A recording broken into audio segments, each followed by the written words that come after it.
Մանկական ռևմատոլոգիական հիվանդությունների իրազեկման օրն է։ Այս կտավները հուշում են, պատանեկան իդիոպաթիկ արթրիտ ախտորոշման բուժառուներն ապաքինվում են։ Հոդաբորբի այս տեսակը ամենատարածվածն է մինչև 16 տարեկանների շրջանում։ Վերջին 35 տարիների ընթացքում աշխարհը ստեղծեց,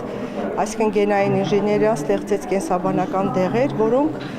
լրիվ հեղափոխություն արեցին ռևմատոլոգիայում եւ մանկական ռևմատոլոգիայում, այսինքն այնինչ առաջ համարվում էր անբուժելի, դարձավ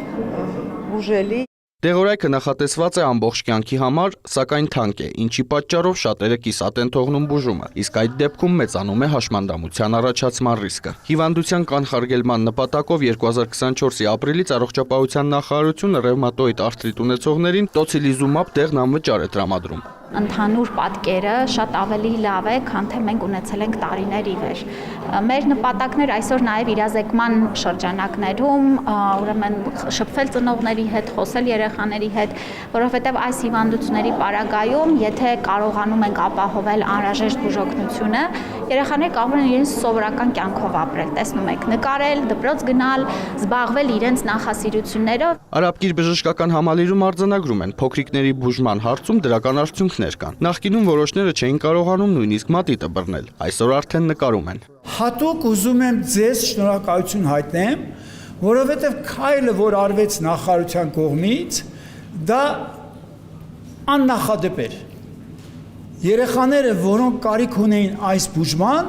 փաստորեն տասնյակ տարիներ այդ բուժումը չեն կարողացել ստանալ։ Եվ հիմա նրանք այդ ամենը ստանում են անվճար, որովհետև նախարարությունը իրականացրեց այս ծրագիրը ձեռք բերելով այդ դեղամիջոցները եւ տրամադրելով այս երեխաներին, որոնք դրա կարիք ունեն։ Հոդած հավերից չի կանգատվում, հանգիստ շփվում է բոլորի հետ, երեխաների հետ վազում է, հեծանիվ է քշում, գնդակ է խաղում։ Վերադարձել է առողջ։ Փոքրիկները բուժաշխատողների շուրջօրյա հսկողության ներքո են։ Նախարարության անվճար դեղեր շահառուներին ծրագիրը կշարունակվի նաև հաջորդ տարիներին։ Վստահ են, դեղորայքի տրամադրումը կկանխարգելի երեխաների հաշմանդամության զարգացման ռիսկը։ Արամ Մարանդյան, Արտակ Գևորգյան, լուրեր։